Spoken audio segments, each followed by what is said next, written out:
कुछ अनुभव शेयर भी दीदी जी हमारे साथ करेंगे और हमें और अपने इस वर्तमान पोस्टात के हिसाब से भी हमको भरपूर करेंगे। आदरणीय डॉक्टर कविता जी, पुनः पुनः स्वागत। आप सबका भी शांतिवन में स्वागत है।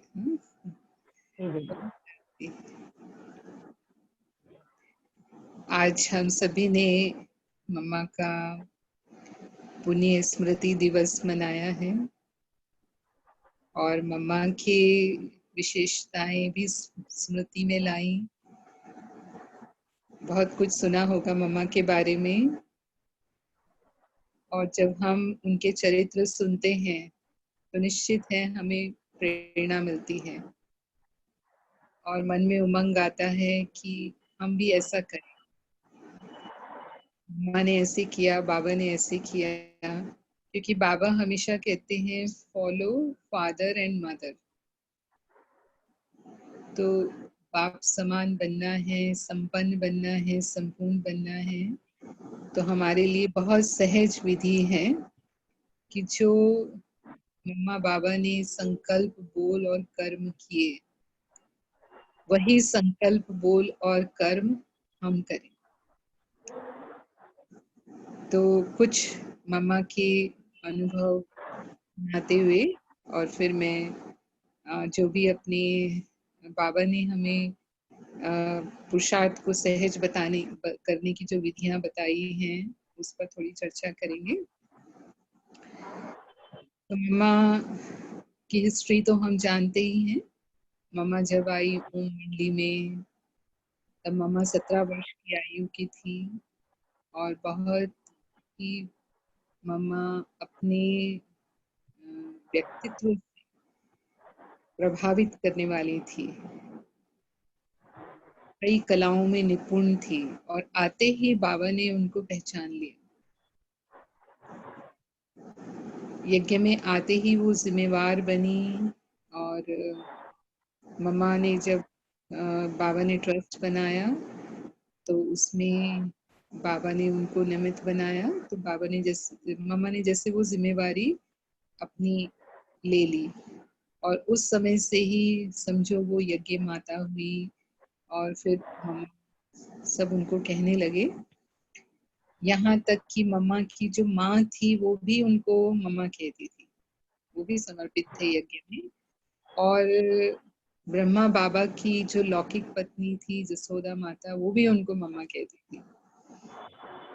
तो कहने का भाव ये है कि मम्मा ने उस अपने जिम्मेवारी को अपने व्यक्तित्व में इतना ढाल लिया कि कोई उनसे बड़ी भी उम्र के उनसे जब मिलते थे या वो उनसे आधी उम्र की रहती होंगी तो भी ऐसे महसूस करते थे कि मैं अपनी माँ से मिल रहा हूँ। एक बार किसी ने मम्मा से पूछा कि मम्मा आप जब आई यज्ञ में तब आपसे बड़ी उम्र के भी थे, आपसे जो पहले ज्ञान में आए वो भी थे, लेकिन आप कैसे मम्मा बनी? तो मम्मा ने जवाब दिया कि बहुत सी बातें हैं इसमें, कोई एक बात तो नहीं मैं कहूंगी। फिर भी उन्होंने कहा नहीं, कोई भी एक ऐसी विशेषता तो जरूर होगी आपके अंदर जिससे आप समझती हैं कि आपको बाबा ने ये स्थान दिया। तो मम्मा ने कहा कि मैं ऐसे समझती हूँ कि मेरे अंदर दृढ़ता का गुण है। अगर मैं कोई बात एक बार ठान लेती हूँ कि मुझे करना है तो फिर मैं वो करती ही हूँ। और ये हम सुनते हैं कि मम्मा सदा हाँ जी करते थे। बाबा कभी भी मम्मा को कुछ भी कहते थे, चाहे मम्मा को वो काम नहीं आता होगा, वो पहली बार कर रहे होंगे, बहुत मुश्किल भी होगा, समय भी बहुत कम दिया होगा बाबा ने, पर मम्मा कभी भी ना कहेंगी नहीं, क्योंकि पता है किसने कहा है, भगवान ने कहा है तो उसे मालूम है कि मैं ये कर सकती हूँ और मुझे करने की वो शक्ति देगा। तो एक बार ऐसे ही था कि क्योंकि उस जमाने में तो कंप्यूटर्स नहीं थे, ईमेल्स नहीं थे, इतने फास्ट साधन नहीं थे जो आज हैं। तो जो भी मुरली थी वो मुरली जाती थी लिखा जाता था उसको, उसकी फोटोकॉपी होती थी या लिथो किया जाता था। तो बाबा को एक सेंटर पर 10 मुरलियां भेजनी थी और 10 बजे पोस्ट जानी थी। तो मुरली चलने के बाद बाबा ने मम्मा को कहा कि मम्मा 10 मुरली 10 बजे चाहिए, इस सेंटर पर भेजनी है। तो मम्मा को पता था कि ये बहुत मुश्किल काम है, 10 मुरली इतने कम समय में तैयार करके बाबा को देना। लेकिन मम्मा ने कहा जी बाबा, और तुरंत मम्मा उसकी तैयारी में लग गई कि कैसे 10 मुरली बाबा को 10 बजे दे दी जाए। और सचमुच मम्मा ने 10 बजे बाबा को वो 10 मुरली दी। तो ऐसे ही हम सुनते हैं, एक बार एक पार्टी थी, उसको जाना था और बाबा को एकदम ख्याल आया, उनमें से किसी को साबूदाने का हलवा बहुत पसंद था। तो बाबा को उसी समय ख्याल आया जब वो निकलने के लिए टोली ले रही थी कि इनको हलवा खिलाया जाए। तो मम्मा को कहा कि मम्मा साबूदाने का हलवा बना के ले आओ। तो बाकी लोग शक्ल देखने लगे कि पार्टी निकल रही है और साबूदाने का हलवा इतना जल्दी कहाँ बनता है, टाइम लगता है उसको बनने में।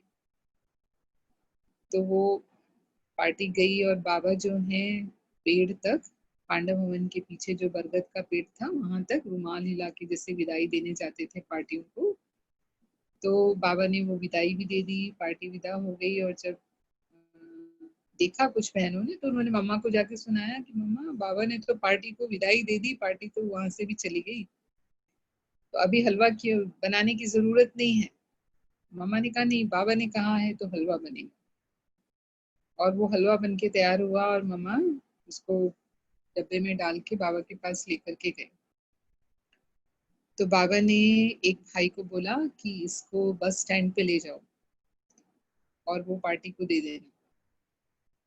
भाई लेके गया और सचमुच ऐसा हुआ कि बस वहां बस स्टैंड पे खड़ी थी, अभी छुट्टी नहीं थी, और पार्टी को हलवा मिला और सबने वो हलवा खाया।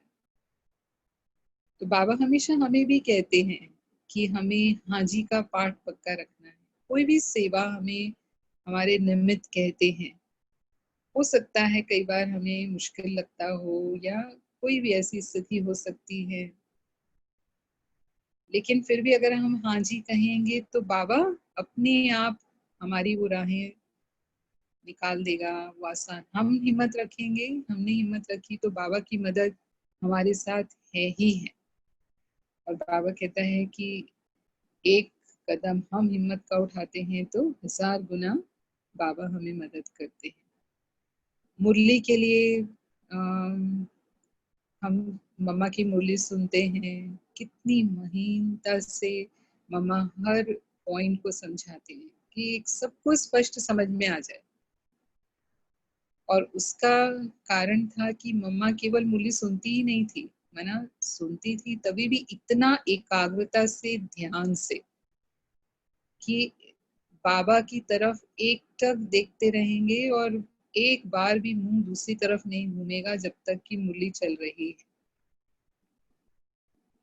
हम मुरली सुनते हैं तो 10 बार कई बातें याद आ जाएंगी, तो हमारे मन बुद्धि की एकाग्रता तो रहती नहीं है और इसीलिए हमें मुरली पूरी याद भी नहीं रहती। और मम्मा की स्मृति इतनी अच्छी थी क्योंकि एकाग्रता बहुत अच्छी थी, तो स्मृति भी बहुत अच्छी थी कि मुरली सुनी तो जैसे कि वो प्रिंट हो गई उनकी। और फिर मम्मा उसका मंथन करती थी मुरली का, न सिर्फ मंथन करना, उसको 3 बार पढ़ना, और रात को सोने से पहले तो अगले दिन की मुरली जरूर पढ़ते थे, पढ़कर सोते थे मुरली। हमने बड़ी दादी जी को भी देखा, दादी प्रकाश मणि जी, उनके साथ काफी वर्षों हम रहे। हमने देखा दादी जी का भी नियम था, कभी भी बिना मुरली पढ़े नहीं सोएंगे, चाहे कितना भी देरी हो जाए रात्रि को, कोई प्रोग्राम में कोई कारण से देरी हो गई तो भी मुरली पढ़ के सोएंगे, 1 बज जाएगा रात को चाहे, और फिर मुरली पढ़ने के बाद 1 मिनट में सो जाएंगे। और बड़ी दादी जी तो दिन में 4 बार मुरली पढ़ते थे। तो कहने का भाव है कि जितना बाबा से प्यार था उतना ही बाबा की मुरली से भी प्यार। हमारे ब्राह्मण जीवन का तो आधार ही मुरली है। आज हम कलयुगी जीवन में, कलयुगी संसार में रहते हैं, ऐसा हम कहेंगे। हम तो संगम युगी हैं, लेकिन बाहर तो कलयुगी संसार है। तो हमें संगम युगी बनाए रखने वाली हमारी मुरली ही है। मुरली से ही हमें वो ताकत मिलती है, और मुरली ही जैसे हमारी आत्मा का भोजन है। मुरली में ही हमें बाबा की समीपता का अनुभव होता है, भगवान के प्यार का अनुभव होता है। तो इसीलिए जितनी बार हम मुरली का रिवीजन करें उतना कम है। ज्ञान का मनन करना चाहिए,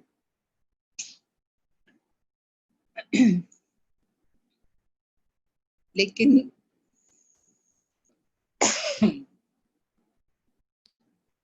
ज्ञान का मनन करते हुए कभी हमें कठिन लगता है। मानो हम बैठते हैं ज्ञान का मनन चिंतन करने, मंथन करने, लेकिन पता चलता है बुद्धि कहीं और ही व्यर्थ की बातों में चली गई, किसी के पर चिंतन में चली गई, कोई पास्ट की बातों में चली गई। तो ज्ञान का चिंतन तो नहीं चला, लेकिन व्यर्थ चिंतन पर चिंतन चल गया। तो फिर हम सोचते हैं ऐसे टाइम वेस्ट करने से तो अच्छा है ये हम ये काम करें। तो हम रिवाइज करें मुरली। अगर हम बार बार रिवाइज भी करते हैं तो भी वो हमारी स्मृति में रहता है।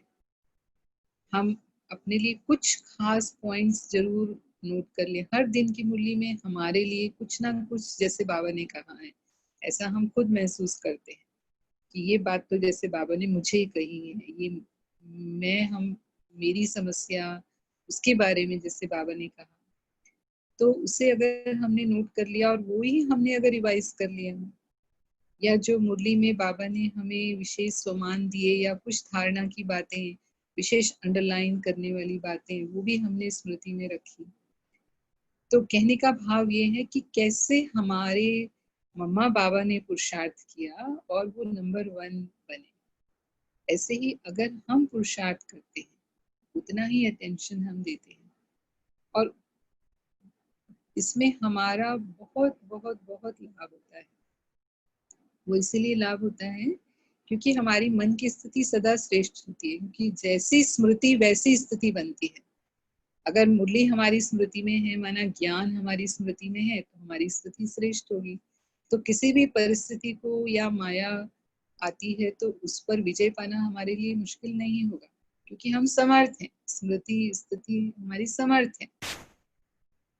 और अगर हमें वो स्मृति में नहीं है तो क्या होगा, हमारे पुराने संस्कार जागृत हो जाएंगे, क्योंकि कहीं ना कहीं हम देह अभिमान में आ जाते हैं।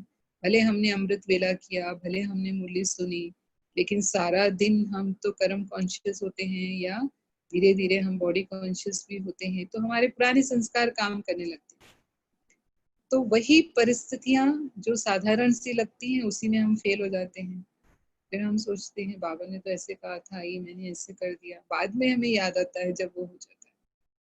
तो इसीलिए मुरली के महत्व को बार बार अंडरलाइन भी कराते हैं। बाबा भी हमें कहते हैं, और हम अपने महारथियों के जीवन में और मम्मा बाबा के जीवन में भी देखते हैं कि कितना उन्होंने इसके लिए तीव्र पुरुषार्थ किया। ऐसे ही मम्मा जब कर्म योग करते थे, हम सुनते हैं मम्मा बाबा सब बच्चों के साथ यज्ञ की स्थूल सेवा करते थे। चाहे वो अनाज साफ करना है, चाहे वो सब्जी काटना है, चाहे वो बर्तन का है, कपड़े का है, यज्ञ के कुछ भी जो निर्माण कार्य होते थे उसमें, अन्य जो भी कार्य, मतलब बहुत सारे कार्य, जैसे बागवानी का काम है और भी सिलाई का काम है, तो मम्मा भी इन सब कार्यों में सबसे आगे होते थे। लेकिन ऐसा नहीं था कि अगर साधारण कार्य कर रहे हैं तो स्थिति साधारण हो जाए, ऐसा कभी मम्मा का नहीं था। हम क्या होता है, साधारण कार्य कर रहे होते हैं तो फिर हमारी स्मृतियां भी कहीं ना कहीं साधारण ही रहती हैं।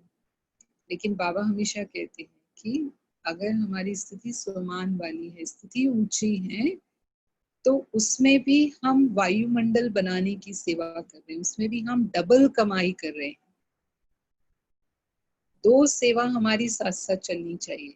कर्मणा और मनसा की सेवा, चलो वाचा सेवा तो हम अलग से करते हैं, लेकिन वाचा के साथ भी मनसा शक्तिशाली हो तो उसकी सफलता अधिक होती है। लेकिन कर्मणा के साथ भी हमारी मनसा जो है वो श्रेष्ठ होनी चाहिए। तो हम उसके साथ साथ मनसा सेवा भी कर रहे हैं, और ये मम्मा बाबा ने हर कार्य में डबल कमाई की। और हम सुनते भी हैं बाबा तो जब कर्मणा सेवा कर रहे होते थे तो कोई मिलने आ जाते थे अचानक, तो वहीं बाबा मिल लेते थे और वहां ही बच्चों को अनुभव भी हो जाते थे, कईयों को साक्षात्कार भी हो जाते थे। तो हमें भी अपनी ये स्थिति का अटेंशन देना है। एक बार मम्मा गेहूं साफ कर रही थी, तो एक बहन ने पूछा कि मम्मा अभी आप क्या सोच रही हो। वो जानना चाहती थी कि मम्मा इस समय क्या पुरुषार्थ कर रही है, क्या इस समय भी मम्मा कोई पुरुषार्थ कर रही है। तो मम्मा ने कहा कि मैं इस वक्त ये सोच रही हूँ कि मैं आत्मा अपनी कर्मेंद्रियों के द्वारा ये कर्म कर रही हूँ। मैं गेहूं नहीं साफ कर रही हूँ, लेकिन मैं इन कर्मेंद्रियों के द्वारा गेहूं साफ करा रही हूँ। तो देखो उस समय भी मम्मा की आत्मिक दृष्टि का अभ्यास और साक्षी दृष्टा का अभ्यास है ना, मम्मा कर रहे थे। तो देखने में साधारण कर्म था, लेकिन फिर भी मम्मा का वो गुप्त पुरुषार्थ।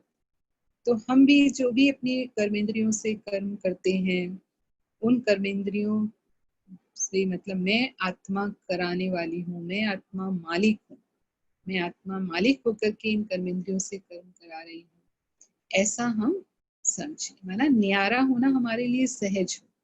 इसको बाबा कहता है कि न्यारे होंगे तो फिर हम प्यारे होते हैं, यानी बाबा के प्यारे होते हैं। और बाबा के प्यारे हैं तो फिर सब परिवार के, ब्राह्मण परिवार के भी हम प्यारे होते हैं। एक बार मम्मा का दादियां जैसे अपने अनुभव सुनाती हैं, तो एक हृदय पुष्पा दादी जी का हमने अनुभव सुना था कि कैसे मम्मा की शक्ति कार्य करती थी। तो मम्मा को बाबा ने बैंगलोर भेजा। जैसे तो मम्मा सेवा के लिए बहुत स्थानों पर गए, और कई स्थानों पर तो इतने विघ्न थे, मतलब जैसे कि वहां हंगामे हो रहे थे। शुरू से ही जो धारणाएं हैं उसको लेकर के यज्ञ में हंगामे हुए। स्थापना के समय में भी पवित्रता को लेकर के, शुद्ध भोजन को लेकर के इन यज्ञ में मतलब विघ्नों का सामना करना पड़ा। और जब भारत में आए और सेवा शुरू की बाहर निकल करके, तो बड़े बड़े शहरों में भी ये स्थितियां पैदा हुई। जिनको अनुभव नहीं हुए वो तो इसको गलत ही समझते थे। तो ऐसे कई विघ्न थे, तो बाबा ने मम्मा को समय प्रति समय भेजा उन स्थानों पर सेवा के लिए, उसको ठीक करने के लिए। तो ऐसे ही मम्मा को बैंगलोर भेजा गया। जब बाबा को पता चला कि वहाँ हृदय पुष्पा दादी उनको भेजा था और वहाँ कुछ सेवा हो नहीं पा रही है, एक तो भाषा की भी समस्या है, और दूसरा लोग नए ज्ञान के कारण और नई धारणाओं के कारण उसमें इतना निश्चय भी नहीं कर पाते हैं। तो मम्मा वहाँ गई, और हृदय पुष्पा दादी कुछ साल से थे वहाँ पे, 2-3 साल से थे, लेकिन क्योंकि स्थितियां इतनी कठिन थी तो वो एक ही कमरे के सेंटर में रह रहे थे। एक ही कमरा था उनके पास, वही उनका क्लासरूम था, वही उनका बेडरूम था, वही उनका किचन था, मतलब सब कुछ उस कमरे में ही होता था। तो पता चला कि मम्मा आ रही है, तो उनको विचार चलने लगा कि इस एक कमरे के घर में मम्मा कैसे रहेगी।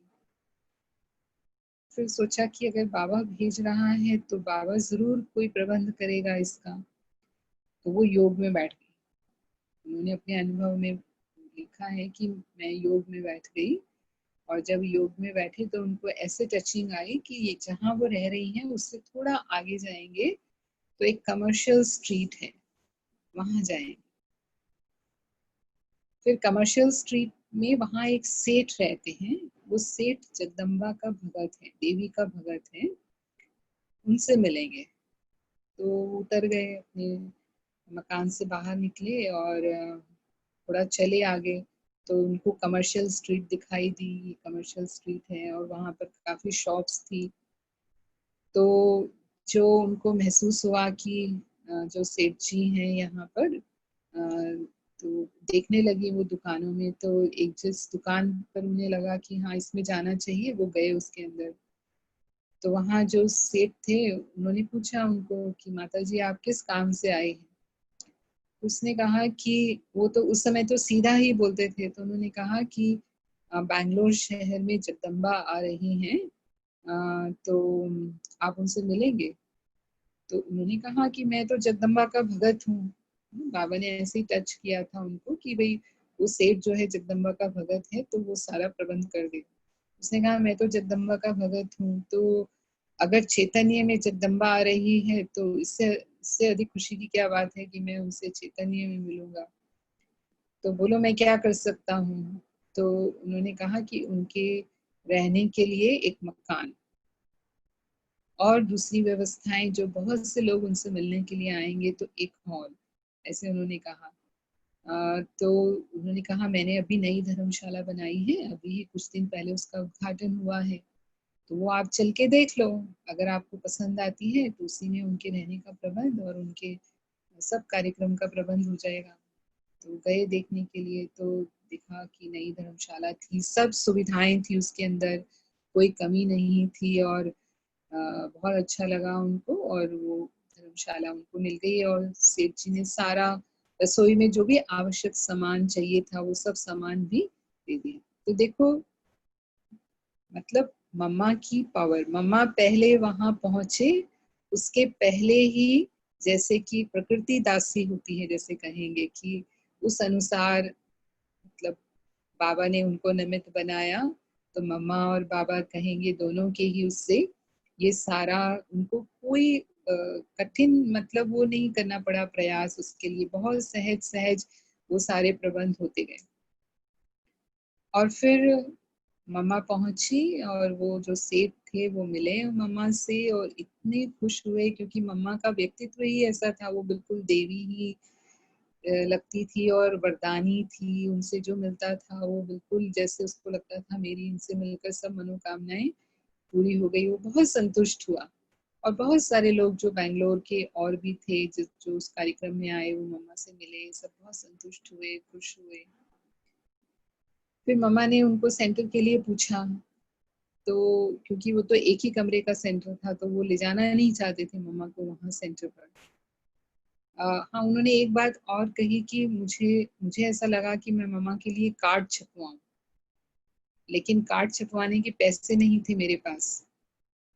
तो फिर मैंने बाबा को कहा, तो मुझे ऐसा लगा कि थोड़ा थोड़ा और आगे जाना चाहिए। तो वहाँ थोड़ा आगे गए तो एक प्रिंटिंग प्रेस दिखी, और प्रिंटिंग प्रेस में भी उन्होंने यही कहा कि जगदम्बा आ रही हैं, चैतन्य में जो देवी हैं वो आ रही हैं, और उनके लिए कार्यक्रम के लिए हमको कार्ड छपवाने हैं।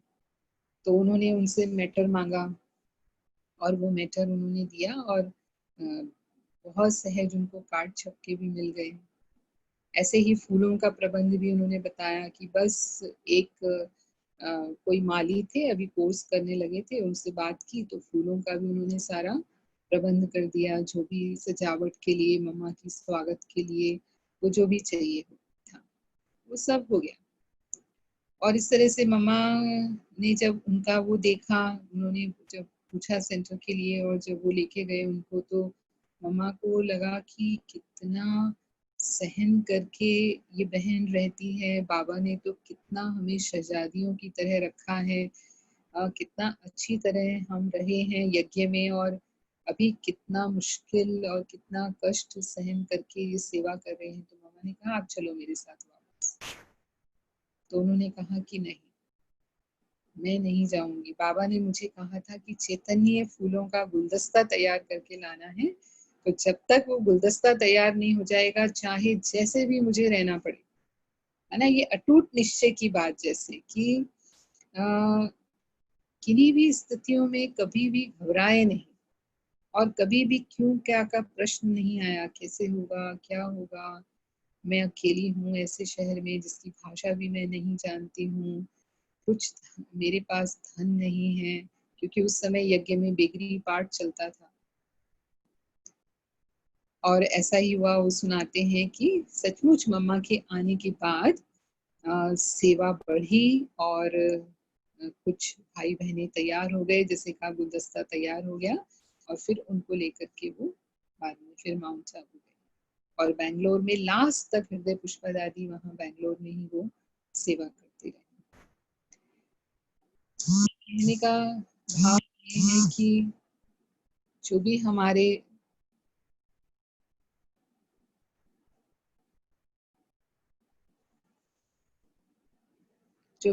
निमित्त रहे हैं, मम्मा बाबा और जो भी हमारी दादियां रही हैं, जिनको बाबा ने निमित्त बनाया है, उन्होंने बाबा की श्रीमत का एक एक कदम पर पालन किया है। अमृत वेले से रात तक बाबा ने जो श्रीमत दी है, जैसे उठना है, जैसे मुरली सुनना है, जैसे कर्म करना है, जैसे भोजन बनाना है, भोजन करना है, जैसे हमें सोना है, जैसे हमें संबंध संपर्क व्यवहार में आना है, इन सब के लिए हमें लौकिकता का नहीं लेकिन अलौकिक जीवन जीना है। पहले हम जो जीवन जी रहे थे, ये सभी कर्म हम पहले भी कर रहे हैं, लेकिन सांसारिक स्मृतियों में कर रहे थे, लौकिक स्मृतियों में कर रहे थे। लेकिन बाबा ने हमें अलौकिक स्मृतियां कैसे लानी है, उन लौकिक को अलौकिक में कैसे परिवर्तन करना है, जैसे ब्रह्मा बाबा ने किया। जिस घड़ी शिव बाबा की प्रविष्टता बाबा के तन में हुई और बाबा को निश्चय हुआ, बाबा ने तुरंत अपना सब कुछ परिवर्तन कर दिया, तन मन धन सब कुछ समर्पित किया। तन बाबा का है, कभी समझा नहीं फिर उसके बाद कि ये तन मेरा है, बाबा जिम्मेवार है। मन को भी मनमना भाव बनाया, मैंपन की बुद्धि का पूरी तरह से त्याग किया। सदा ही बाबा ने कहा, मैं मोस्ट ओबीडियंट सर्वेंट हूँ, बच्चों का मैं आज्ञाकारी सेवक हूँ। बालक सो मालिक है, मालिकम सलाम जैसे कहा, मतलब अहंकार अंश मात्र भी नहीं। और धन को समर्पित किया, जो भी बाबा का धन था उस समय के, हम कहेंगे कि धनवान व्यक्तियों में बाबा शामिल थे, संपन्न थे, समृद्ध थे, लेकिन फिर भी भविष्य की चिंता किए बगैर, लोगों को थोड़ी तो भविष्य की चिंता होती है कि थोड़ा तो भविष्य के लिए हमें रख लेना चाहिए, पता नहीं। अभी उस समय तो यज्ञ की स्थापना की शुरुआत थी, क्या भविष्य होगा वो भी मालूम नहीं। अभी तो हमें सब मालूम है, अब तो हमारे सामने बहुत सारे एग्जाम्पल हैं, बहुत सारे उदाहरण हैं, लेकिन बाबा के सामने तो कोई भी नहीं था। तो भी बाबा ने, जो शिव बाबा ने इशारा दिया, उस इशारे प्रमाण अपना पूरा धन ट्रस्ट बनाकर यज्ञ में समर्पित कर दिया, और वो भी सब माताओं बहनों का ट्रस्ट बनाया बाबा ने। अपने 2 बेटे थे बाबा के, बाबा ने उनके लिए भी वो धन नहीं रखा। तो कहने का भाव क्या है, ऐसे अब बाबा हमें नहीं कहते हैं, बाबा हमें कहते हैं, क्योंकि वो तो यज्ञ की स्थापना होनी थी, अभी बाबा हमें कहते हैं ट्रस्टी बनो, जो भी हमारे पास धन है उसके हम ट्रस्टी हैं। ट्रस्टी हैं माना शरीर निर्वाहार्थ जो हमें प्रयोग करना है वो हमने किया, कुछ अपनी बचत भी जो हमें करनी है वो हमने की, लेकिन ये बाबा का है, इसलिए वेस्ट नहीं होना चाहिए और कोई भी गलत तरीके से धन का प्रयोग नहीं होना चाहिए।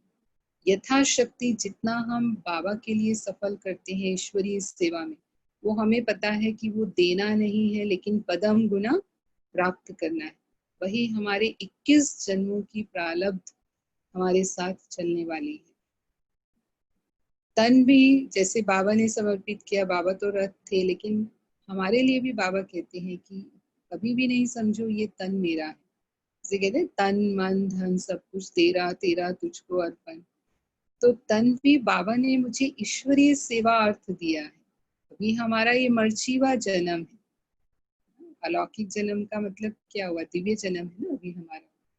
तो वो जो पुराने तन की बात है, यानी देह सहित देह के सब संबंधों का त्याग। ऐसे कहते हैं ना, बाबा कहते हैं देह सहित देह के सभी संबंधों को भूल अपने को आत्मा समझ मुझे याद कर। तो ये तन भी बाबा का है और इसीलिए बाबा की जिम्मेवारी है, हम उसकी अमानत को संभाल रहे हैं। ट्रस्टी का मतलब क्या है, ये सब कुछ बाबा की अमानत है मेरे पास। मन भी मेरा नहीं है, यानी मन में भी हम बाबा की श्रीमत के अलावा संकल्प नहीं कर सकते अगर हम उसकी आज्ञा पर चलते हैं। तो सबसे ज्यादा मैं ऐसा समझती हूँ कि मन ही है, जैसे बाहर दुनिया वाले भी कहते हैं कि इस मन को कंट्रोल करना हमारे लिए बहुत मुश्किल है, मन वश में नहीं होता है। जो हम सोचना चाहते हैं, हम तो अच्छा ही सोचना चाहते हैं, लेकिन क्या करें, चाहते हुए भी हम नहीं सोच पाते हैं। मन में कैसे कैसे विचार अपने आप आ जाते हैं।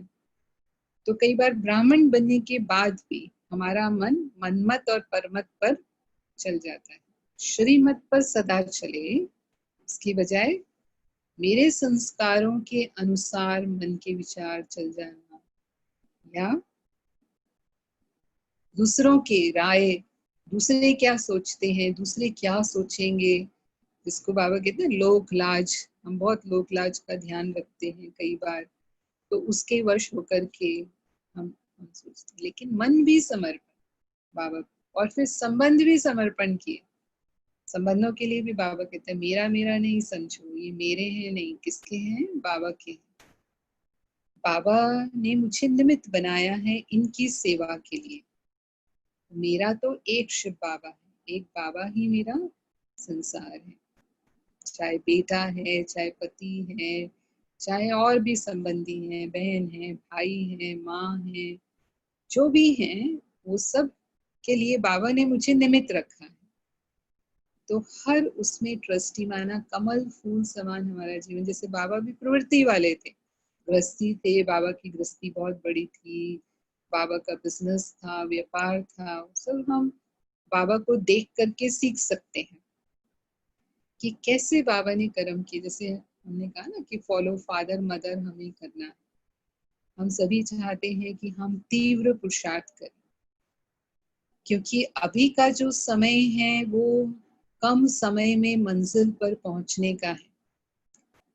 हमें जो समय मिला है वो बहुत वैल्यूबल टाइम है। ये बाबा जैसे अंतिम समय की तैयारी हमसे करवा रहे हैं। तो उड़ती कला का समय है। उड़ती कला माना अगर हम हवाई जहाज से कहीं जाते हैं तो हम कुछ ही घंटों में, कुछ दिनों की यात्रा हम कुछ घंटों में कर लेते हैं। अगर हम वही यात्रा ट्रेन से करेंगे या बस से करेंगे तो निश्चित रूप से अधिक समय लगेगा। तो अभी जो समय है वो समय है लास्ट सो फास्ट जाने का। अब लास्ट सो फास्ट जाएंगे तो ही हम फर्स्ट आ सकते हैं। फास्ट सो फर्स्ट, ये वरदान है भगवान का। तो लास्ट सो फास्ट जाने की विधियां बाबा ने हमें इस समय जो साधन दिए हैं वो भी हमें लास्ट सो फास्ट जाने में मदद करते हैं। अब देखिए विज्ञान के साधन हमारे कितना सहयोग कर रहे हैं। आज हम भले लॉकडाउन में रहे, अपने घरों में अधिक समय रहे, अभी भी हमें अधिक समय अपने घरों में बिताना है। भले अब काम पर जाना शुरू हो गया है, सब कार्य व्यवहार भी शुरू हो गया है, लेकिन फिर भी अपनी सेफ्टी के लिए क्या कहते हैं कि अधिक समय घर में रहो, जितना आवश्यक है उतना ही घर से बाहर निकलना। तो अपने पुरुषार्थ को तीव्र करने के लिए कितने साधन हमारे पास हैं आज। आज ऑनलाइन मैं समझती हूँ कि सभी जगह क्लासेस हो रही हैं, टेलीविजन पर, यूट्यूब पर, और भी सोशल मीडिया के जितने भी प्लेटफॉर्म्स हैं। हम कहेंगे कि हम ज्ञान गंगा की बात नहीं कर सकते, अभी ज्ञान सागर में हम डुबकी लगा रहे हैं इस तरह से। तो बाबा ने वो लास्ट सो फास्ट का जो है वो हमें दे रखा है, प्रबंध दे रखा है कि कैसे लास्ट में हम फास्ट जा सकते हैं। तो कम समय में हमें गैलप करना है, कम समय में हमें ऊंच पद प्राप्त करना है, कम समय में हमें संपूर्ण बनना है, कर्मातीत बनना है, तो निश्चित रूप से हमारे पुरुषार्थ के लिए बाबा कहता है एक और स्टेप है, फॉलो फादर। मम्मा बाबा को देखो, जैसे उन्होंने संकल्प बोल और कर्म किए वैसे मुझे करना है। उन्होंने संकल्प किए सदा हर आत्मा के प्रति शुभ भावना शुभ कामना रखी, चाहे कैसी भी आत्मा थी। आत्मा यज्ञ में सभी प्रकार के थे, सभी अलग अलग बैकग्राउंड से हुए थे, सभी संस्कारों वाली आत्माएं थी। 400 लोगों का संगठन था। आज भी यज्ञ में हम रहते हैं, कितने हजारों भाई बहन यहाँ रहते हैं, तो सब अलग अलग प्रांत से आए हुए हैं, अलग अलग संस्कृति से आए हुए हैं, जिसको बाबा कहते हैं ना, बन बन की काठी को एक चंदन का वृक्ष बना दिया, या हम सुनते हैं ना, कांटों को फूल बना दिया भगवान ने। सभी को एक सांचे में ढाल दिया, एक कुल एक मत, जो हम कहते हैं सतयुग में होगा, उसका पहले हम यहाँ पर अभ्यास करते हैं। तो बाबा ने हर आत्मा के प्रति जो शुभ भावना रखी, श्रेष्ठ भावना रखी, उनकी विशेषता को कार्य में लगाकर उन्हें आगे बढ़ाने की भावना रखी। बाबा कहते हैं चाहे लास्ट नंबर बच्चा भी है, मैं जानता हूँ कि ये लास्ट नंबर है, फिर भी बाबा का उससे उतना ही प्यार है जितना और बच्चों से प्यार है। तो हमें फॉलो करना है। ऐसे नहीं कि किसी के अवगुण कमियां हमें दिखाई दें तो हमारी भावनाएं उनके प्रति बदल जाएं। जो अच्छे गुणवान होते हैं, जो स्नेह रखते हैं, जिनसे हमारा संस्कार मिलन होता है, विचार मिलते हैं, उनके प्रति तो हमारी शुभ भावना रहती ही है। लेकिन अगर कोई ऐसी बात हो जाए जो हमारी इच्छा अनुरूप नहीं है, या वही कि उनके संस्कार हमें पसंद नहीं है, कोई गुण ऐसे हैं, कोई ऐसी कमियां हैं, तो फिर वो शुभ भावनाओं में अंतर आ जाता है। तो बाबा कहते हैं कि ये ब्राह्मण जीवन का संस्कार नहीं। ब्राह्मण जीवन माना सभी के प्रति रहम दिल, सभी के प्रति स्नेही और सहयोगी। जो शिव बाबा के संस्कार हैं, जो ब्रह्मा बाबा के संस्कार हैं, वही हमारे संस्कार हैं। ऐसे ही हमारे बोल कैसे होने चाहिए, हमारे बोल कैसे होने चाहिए, जैसे बाबा के थे, सदा उमंग उत्साह बढ़ाने वाले, सदा सेवा के योग्य बनाने वाले, सदा ही मधुर बोल, अनमोल वचन थे। दादियां सुनाती हैं कि बाबा ने जो हमारे लिए कहा वो वरदान बन गया। हम सोचते थे हम बाबा के पास जाएं और बाबा कुछ मुझे कहे, जैसे हम दादियों से मिलते हैं तो हमें कितना महसूस होता है कि दादी हमारे लिए कुछ बोले। तो दादी अगर मेरे लिए 2 शब्द भी बोलेगी तो वो मेरे लिए जैसे कि दादी ने वरदान दी, इतने वो मतलब वैल्यू है उनके शब्दों की। तो कैसे वैल्यू बनी, क्योंकि उन्होंने सदा ही मुझसे शुभ वचन बोले, कभी भी कटु वचन नहीं बोले, किसी भी आत्मा को दुख देने वाले बोल नहीं बोले, कभी किसी को अपने शब्दों से गिराया नहीं।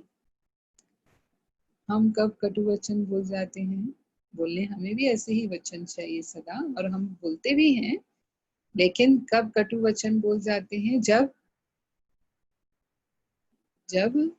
गुस्सा आता है, कोई ऐसी परिस्थिति पैदा होती है, हमें लगता है कि इन्होंने मेरी बात नहीं मानी, या हम जैसा चाहते हैं वैसा व्यवहार हमसे नहीं किया, इन्होंने झूठ बोला, हमको धोखा दिया, या किसी ने हमारी इंसल्ट कर दी, गाली दे दी, तो फिर हमें भी गुस्सा आता है।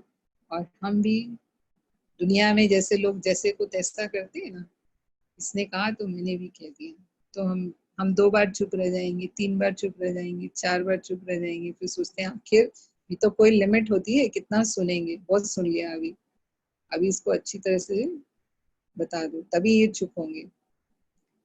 तो बाबा कहता है कि गिनती नहीं करो कि मैंने 10 बार सहन किया,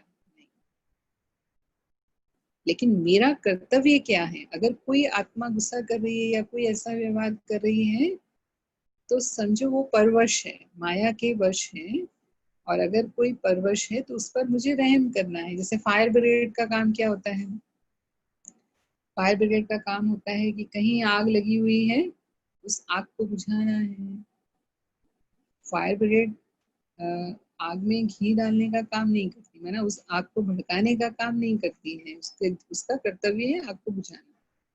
तो हमारा कर्तव्य क्या है? हम शांति दूत हैं, हम शांति के सागर के बच्चे हैं, हम शांत स्वरूप आत्माएं हैं। मुझे अपने स्वरूप की स्मृति है, तो मेरा काम है, जो कोई क्रोध कर रहा है या कोई भी ऐसा कार्य कर रहा है जिससे क्रोध की उत्पत्ति होती है, लेकिन मैं ऐसा करूं जिससे उसका क्रोध शांत हो जाए और मुझे भी क्रोध ना आए, मेरी भी शांत स्वरूप की स्थिति बनी रहे। ये मम्मा बाबा ने करके दिखाया। तब हमारे वचन ऐसे वचन होंगे जो हम सुनते हैं कि बाबा ने बोले तो वो बोल वरदान, मतलब वाणी की सिद्धि हो जाती है कि वचन मुझसे निकले और वो सिद्ध होते हैं। सही कर्म हमारी, जैसे बाबा कहते थे, जैसा कर्म मैं करूंगा मुझे देख सब करें। हमारे कर्म दूसरों के लिए प्रेरणा बन जाते हैं, क्योंकि अगर हम ज्ञान में चल रहे हैं तो सबकी नजर हमारी तरफ रहती है। लोग हमारे ज्ञान को नहीं सुनेंगे। आप अगर अपने परिवार वालों को ज्ञान सुनाएंगे या अपने मित्रों को, संबंधियों को ज्ञान सुनाएंगे, तो आपको जानते हैं, तो ज्ञान सुनना आपसे पसंद नहीं करेंगे।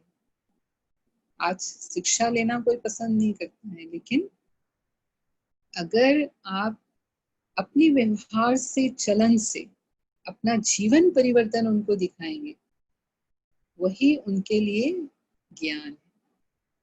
उससे वो प्रभावित होते हैं कि अच्छा, ये पहले ऐसे नहीं थे, आज उनके जीवन में इतना परिवर्तन आ गया। तो कर्म, हमारे कर्म जो है वो कर्मों की ध्वनि शब्दों से तेज होती है, ऐसा हम सुनते हैं ना कि कर्म बोलते हैं। नहीं तो शब्दों के लिए तो लोग बोलते हैं कि उपदेश देना तो बहुत आसान है, उपदेश तो कोई भी दे सकता है, लेकिन कर्म करने की बात है। ऐसे ही हमने देखा मम्मा बाबा ने अशरीरी स्थिति का अभ्यास अमृत वेले उठ करके बहुत किया, विशेष अंडरलाइन किया इस बात को। हम बाबा के बारे में सुनते हैं कि बाबा जो है वो अशरीरी स्थिति का अभ्यास इतना करते थे कि कोई भी बाबा के पास मिलने जाता था, वो सोच कर जाते थे हम बाबा से इतनी बात करेंगे, ये कहेंगे, ये पूछेंगे। कई बातें उनके मन में चलती रहती थी, लेकिन जब बाबा से मिलने जाते थे तो जैसे कि याद ही नहीं है कुछ, क्या पूछना है बाबा से। बाबा का वो स्वरूप ऐसा होता था कि जैसे सभी प्रश्नों का उत्तर मिल गया, कुछ पूछने की जरूरत ही नहीं, अनुभव ही हो जाता था, सीधा उस स्थिति में ही चले जाते थे। तो बाबा की अशरीरी स्थिति इतनी पावरफुल होती थी कि वो सामने वाली आत्मा को भी अशरीरी स्थिति का अनुभव हो जाता था। हमको भी बाबा बहुत कहते हैं अशरीरी स्थिति के अभ्यास के लिए। अभी भी पीछे जो लास्ट मूली चली थी सीजन की, उसमें बाबा ने कहा 12 बार फरिश्ता स्थिति का और 12 बार अशरीरी स्थिति का अभ्यास करना है। और बाबा हमेशा कहते हैं कि ये अभ्यास ही आपको अंत समय काम आएगा। अगर उस समय हम सोचेंगे कि हम अशरीरी हो जाएंगे तो नहीं हो सकती, बहुत काल का अभ्यास चाहिए। और इसके लिए हर घंटे में कुछ मिनट, 5 मिनट नहीं तो 2 मिनट नहीं तो 1 मिनट भी वो अशरीरी स्थिति हमें अपनी बनानी है। और मधुबन में ये जो ट्रैफिक कंट्रोल शुरू हुआ, हर 1 घंटे में जो 1 मिनट गीत बजता है, वो बाबा ने जब मुरली में कहा था, उस समय दादी जी थे, दादी प्रकाश मणि जी थे, तब दादी ने ही हर घंटे में ये 1 मिनट का ट्रैफिक कंट्रोल शुरू करवाया था। नहीं तो पहले 5 बार ही होता था, जैसे 10:30-12 बजे ऐसे ट्रैफिक कंट्रोल का गीत बजता है। लेकिन दादी ने इसलिए कि अशरीरी स्थिति के अभ्यास पर हमारा अटेंशन जाए, और इस समय पर तो ये बहुत बहुत बहुत आवश्यक है। और मम्मा बाबा ने भी अपने अंतिम दिनों में ये विशेष अभ्यास किया। बाबा 2:30 बजे उठ करके खास, और मम्मा 2 बजे उठती थी। हम सुनते हैं मम्मा के बारे में, 2 बजे उठते थे। बाबा ने फरिश्ता स्थिति का अभ्यास भी बहुत किया, जिसको डबल लाइट स्थिति कहते हैं। यानी एक तो परम धाम में मैं बाबा के साथ निराकारी आत्मा, शिव बाबा निराकार है, मैं आत्मा भी निराकार हूँ, मेरा अनादि स्वरूप है। उस अनादि स्वरूप को अनुभव करना, सतो प्रधान पवित्र संपूर्ण स्वरूप को अनुभव करना, वो अशरीरी स्थिति। अगर हम शरीर में होते हुए अपने आप को अनुभव कर रहे हैं, मैं आत्मा हूँ, मैं आत्मा चल रही हूँ, खा रही हूँ, कर्म कर रही हूँ, ये आत्माभिमानी स्थिति है। जब हम शरीर में रहते हुए अपने को आत्मा समझते हैं और दूसरों को भी हम आत्मा देखते हैं, दूसरों को भी आत्मिक दृष्टिवृत्ति से संबंध संपर्क में आते हैं, आत्मा भाई भाई की दृष्टि हमारी रहती है। लेकिन अशरीरी स्थिति, जब हम इस देह से न्यारे होकर के परम धाम में बाबा के साथ, निराकारी विदेही स्थिति भी हम उसे कहेंगे, बीज रूप स्थिति भी हम कहते हैं, बिंदु रूप स्थिति अपनी योग की सबसे पावरफुल स्थिति है, वो बिंदु रूप स्थिति। उस स्थिति में ही एकाग्रता से जब हम योग करते हैं, तब हमारे विकर्म विनाश होते हैं। वो योग अग्नि का रूप लेता है, जिसे कहते हैं सोने को जब अग्नि में तपाया जाता है तभी उसकी अशुद्धियां निकलती है। ऐसे ऐसे सोने को कितना भी आप कर लो, उससे वो अलॉय नहीं निकल सकती है, लेकिन उसे अग्नि में गलाना पड़ता है, तपाना पड़ता है। तो हमारे संस्कारों के परिवर्तन के लिए भी, हमारे पाप कर्मों के नाश के लिए भी, जो पूर्व की अशुद्धियां हैं आत्मा के अंदर, योग अग्नि वाला रूप चाहिए, ज्वालामुखी योग चाहिए। तो वो योग की एकाग्रता भी तब होती है जब हम उस स्थिति का अनुभव करते हैं। तो वो हर दिन, अभी हमें समय मिल रहा है कि हम बैठकर, अधिक समय बैठकर योग अभ्यास करें। तो अब हम उस स्थिति वाला योग, पावरफुल योग हम करें। ऐसे ही फरिश्ता स्थिति माना, जो कहा डबल लाइट स्थिति माना, एक मैं आत्मा हूँ, दूसरा ये शरीर मेरा लाइट है। तो लाइट के रूप में चलते फिरते बीच बीच में हम कर्म करते हुए भी अपने को समझें। बाबा हमेशा कहते हैं कि अशरीरी स्थिति के लिए तो हमें स्पेशल अटेंशन देना पड़ता है, लेकिन क्योंकि देह की स्मृति का हमें अभ्यास है, तो फरिश्ता स्थिति को फिर भी हम सहज बना सकते हैं। तो फरिश्ता स्थिति बनाए, जो डबल लाइट स्थिति बाबा कहता है, उसमें कर्म की जिम्मेवारियों का बोझ भी बाबा को दे दें, उससे भी लाइट। मेरी जिम्मेवारी है, मुझे करना है, कैसे होगा, क्या होगा, ये सब चिंता या जो भय मन में आ जाता है। अब आजकल हम सुनते हैं लोगों के मन में ये कई तरह से इस तरह के विचार चलते हैं, क्योंकि स्थितियां बहुत बदल गई। अभी जब से ये महामारी फैली है, तब से देश, पूरे विश्व की स्थिति में बहुत बड़ा अंतर आ गया। तो लोगों के बिजनेस, लोगों की नौकरियां, लोगों की घरेलू जिंदगी बहुत प्रभावित हुई है। तो लोगों के मन में बहुत तरह के ऐसे चिंतन चलते हैं। तो बाबा हमको तो बाबा ने बेफिक्र बनाया है।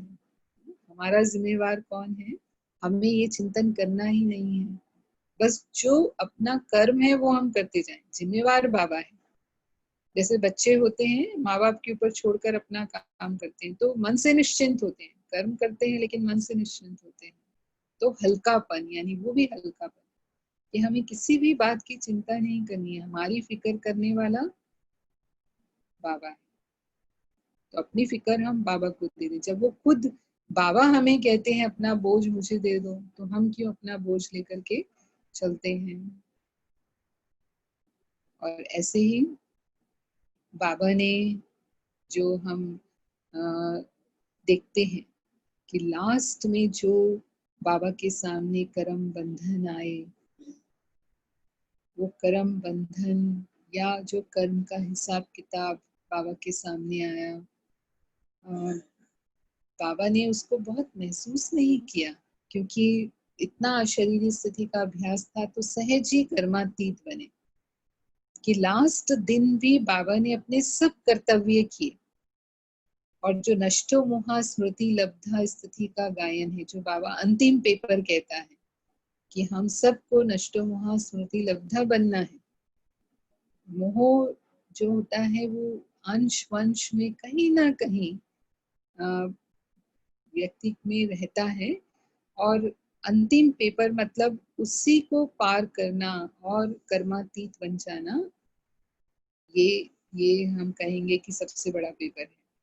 और बाबा इसमें सहज पास हो गए। लास्ट दिन अपना जो पत्र व्यवहार था बाबा ने वो सारा पूरा किया सुबह के समय, और फिर शाम को मुरली चलाई। जो सुबह मुरली नहीं चलाई थी वो शाम को चलाई। हालांकि बाबा थोड़ा अस्वस्थ थे, लेकिन फिर भी शरीर के अधीन नहीं हुए, शरीर को मालिक बनकर के चला लिया। और जब अव्यक्त हुए तो उस समय बाबा ने किसी को याद नहीं किया। हालांकि बच्चों से बहुत स्नेह था, इतना स्नेह था बाबा का कि हर कोई कहता था कि बाबा मेरा है। हर एक को बाबा से अपनापन महसूस होता था।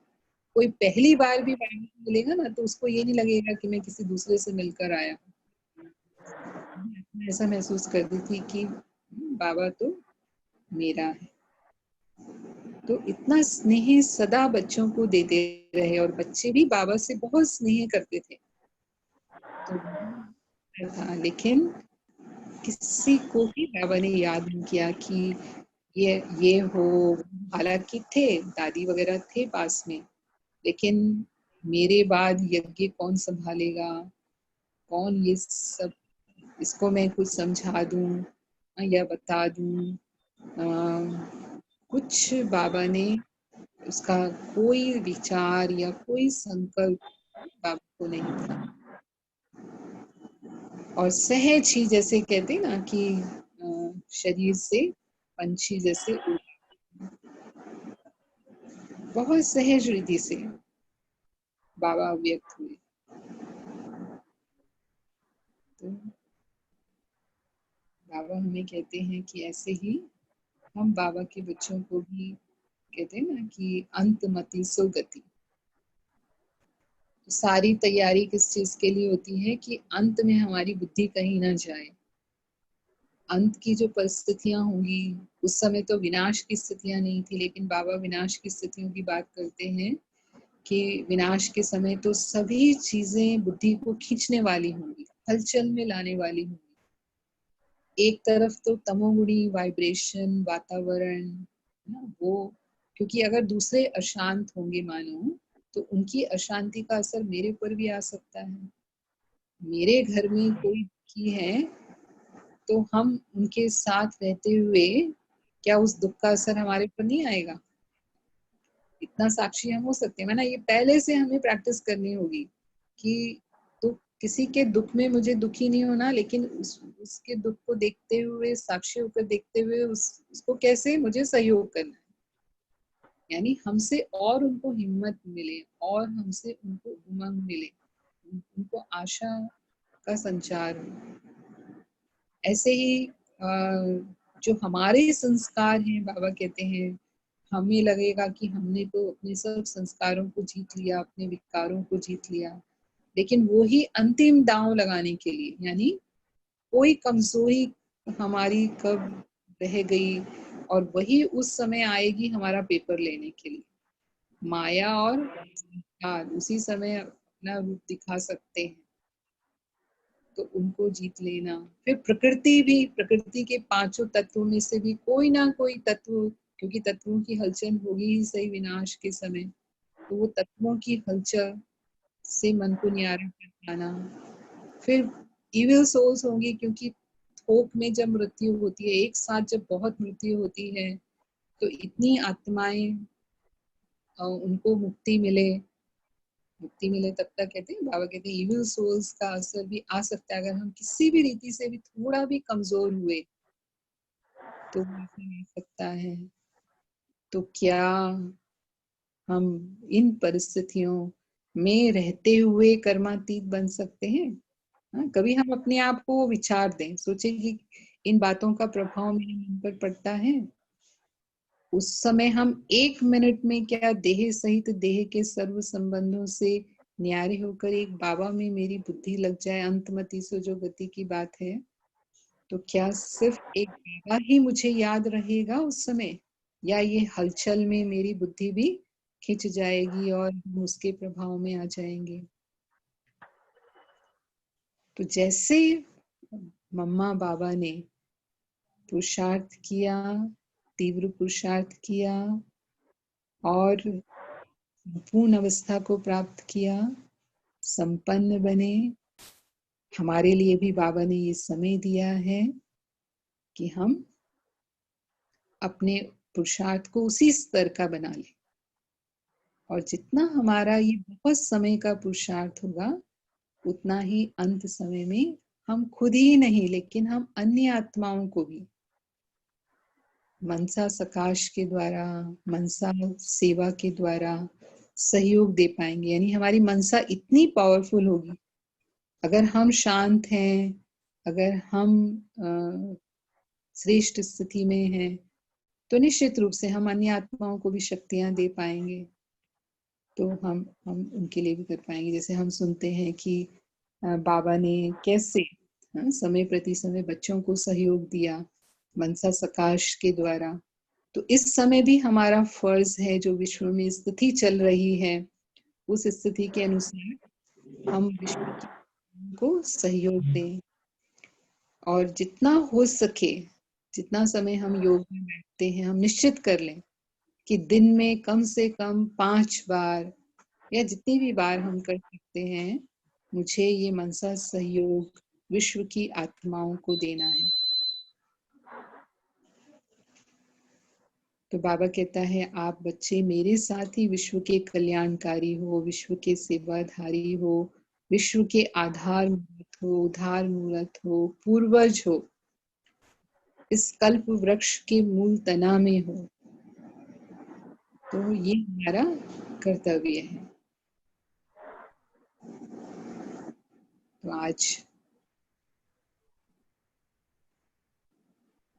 इस ममा डे के उपलक्ष्य में और विशेष कहेंगे कि जो हमें पुरुषार्थ करना चाहिए, ममा से जो हमें प्रेरणाएं मिलती हैं अपने जीवन में, और साथ साथ क्योंकि हमें बाबा को फॉलो करना है, बाप समान बनना है, तो जो मेरा वो मैंने आप सभी भाई बहनों के साथ उसे शेयर किया।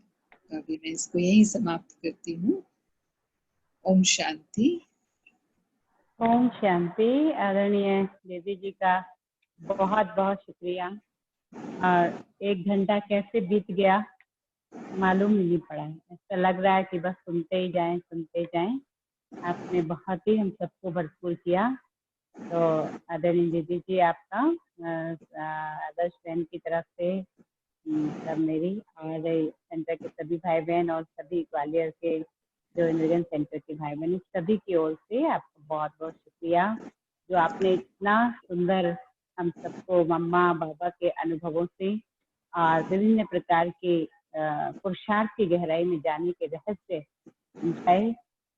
ऐसे आपका दिल से बहुत बहुत शुक्रिया, और आपने अमूल्य समय हम सबके लिए निकाला। आदरणीय दीदी जी का बहुत बहुत धन्यवाद। ओम शांति। बहन, आपको भी थैंक्स, आपने हमें ये चांस दिया सभी भाई बहनों से रूरिहान करने का, तो मेरे को भी बहुत बहुत थैंक्स। जी दीदी, आगे भी ऐसे ही समय आप थोड़ा भी बीच में लेते रहें। बहुत जी ठीक है। ओम शांति। जी।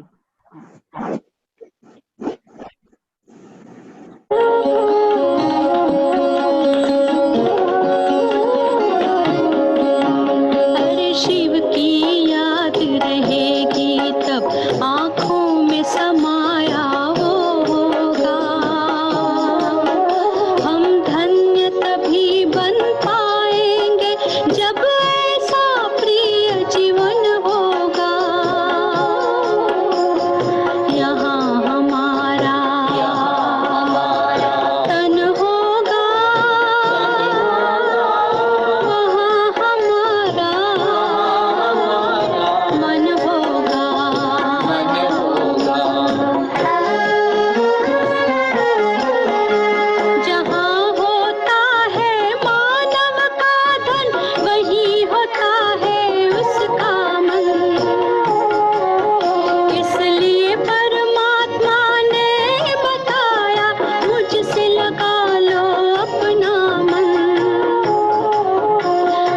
ऐसा नहीं कोई जमाने में रचना रचता का ज्ञान जिसे,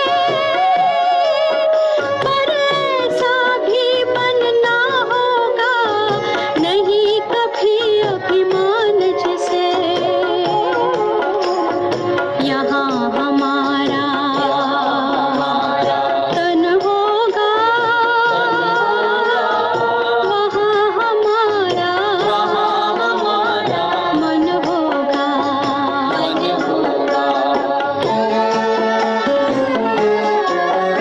ये दुनिया तो मायावी है, माया से भला कैसी यारी। अपने तो दो ही ठिकाने हैं, वैकुंठ दुनिया निराकारी। धुंधला सा अंधियारा है, दीपक से उजियारा होगा। ये आँख भी तन का दीपक है, ये ज्ञान जीवन दीपक होगा। यहाँ हमारा तन होगा, वहाँ हमारा मन होगा। हर शिव की याद रहेगी तब आँखों में समाया वो होगा। हम धन्य तभी बन पाएंगे जब ऐसा प्रिय जीवन होगा। यहाँ हमारा तन होगा, वहाँ हमारा मन होगा।